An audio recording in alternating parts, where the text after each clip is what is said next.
Channel पे एक बार फिर आपका स्वागत है सभी हो। अगर आप पिछले 24 घंटों से स्क्रीन देख रहे हैं तो आप जानते हैं कि हालात कितने बेकाबुल हो गए हैं। हम बड़े भू राजनीतिक टकराव देख रहे हैं। कच्चे तेल की कीमत $100 के पार जा चुकी है।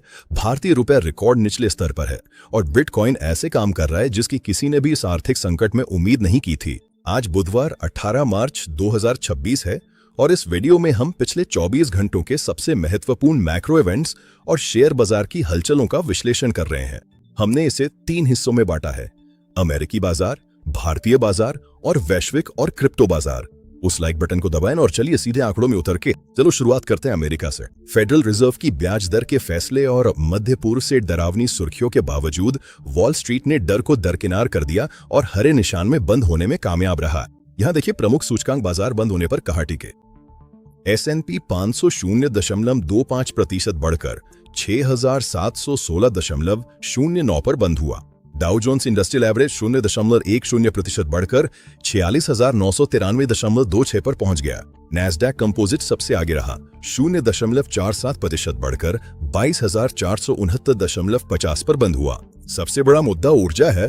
अमेरिका ईरान के बीच चल रहे संघर्ष ने होर्मुज जल डमरू मध्य से होकर गुजरने वाले शिपिंग ट्रैफिक को पूरी तरह से बाधित कर दिया है।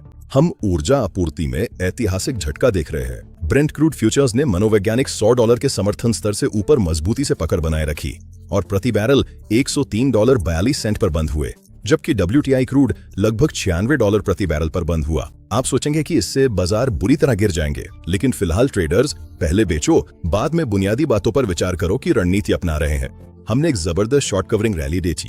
एयरलाइन शेयरों में वास्तव में जबरदस्त उछाल आया। डेल्टा के शेयर 6% से ज्यादा बढ़ गए क्योंकि उम्मीद की जा रही है कि ईंधन की लागत उपभोक्ताओं पर डालने से पहले लोग तेजी से फ्लाइट बुक करेंगे। इस बीच मैग्निफिसेंट 7 टेक शेयरों का दिन मिला जुला रहा।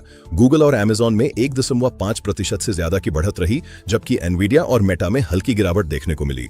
इन सब के ऊपर फेडरल रिजर्व का दबाव बना हुआ है। बाजार फेड के अगले कदम का बेसब्री से इंतजार कर रहे हैं। ट्रेडर्स अब उन ब्याज दर कटौतियों को पूरी तरह से दाम में नहीं जोड़ रहे हैं जिनकी उन्हें पहले 2026 में उम्मीद थी, और अमेरिकी 10 साल की ट्रेजरी यील्ड लगभग 4.20% के आसपास बनी हुई है। अब बात करते हैं भारत की, जहां बाजार कुछ बेहद खराब मैक्रो परिस्थितियों के बावजूद जबरदस्त मजबूती दिखा रहे हैं। लगातार दूसरे सत्र में दलाल स्ट्रीट पे जबरदस्त खरीदारी देखने को मिली। सेंसेक्स 568 अंक उछलकर 76,070.84 पर पहुंच गया और निफ्टी 50 172 अंक बढ़कर 23,581.15 पर बंद हुआ। सिर्फ 2 सत्रों में सेंसेक्स ने 1500 से ज्यादा अंक की रिकवरी की है, जिससे निवेशकों की संपत्ति में 3 लाख करोड़ रुपए से ज्यादा का इजाफा हुआ है। भारत अपनी कच्चे तेल की जरूरतों का अधिकांश हिस्सा आयात करता है। ब्रेंट के $100 पार करने के साथ ही ये भारत के व्यापार घाटे और महंगाई के लिए एक बड़ा खतरे का संकेत है। असल में मैक्रो इकोनॉमिक दबाव के चलते भारतीय रुपया अमेरिकी डॉलर के मुकाबले रिकॉर्ड निचले स्तर 92.38 पे पहुंच गया। तो फिर बाजार में तेजी क्यों आई? शॉर्ट कवरिंग और सस्ते शेयरों की खरीदारी। हाल ही में बाजार में गिरावट के बाद घरेलू निवेशकों ने गिरावट पे खरीदारी की।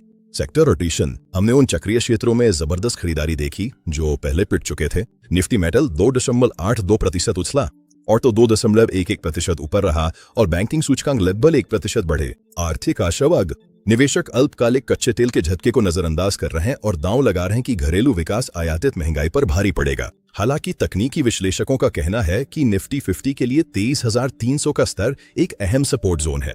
अगर भूराजनीतिक तनाव उस स्तर को तोड़ता है तो हम भावनाओं में तेज बदलाव देख सकते हैं। आखिर में चलिए वैश्विक मंच और क्रिप्टो स्पेस पर नजर डालते हैं, क्योंकि इस समय राजनीति और डिजिटल संपत्तियां बड़े स्तर पर टकरा रही हैं।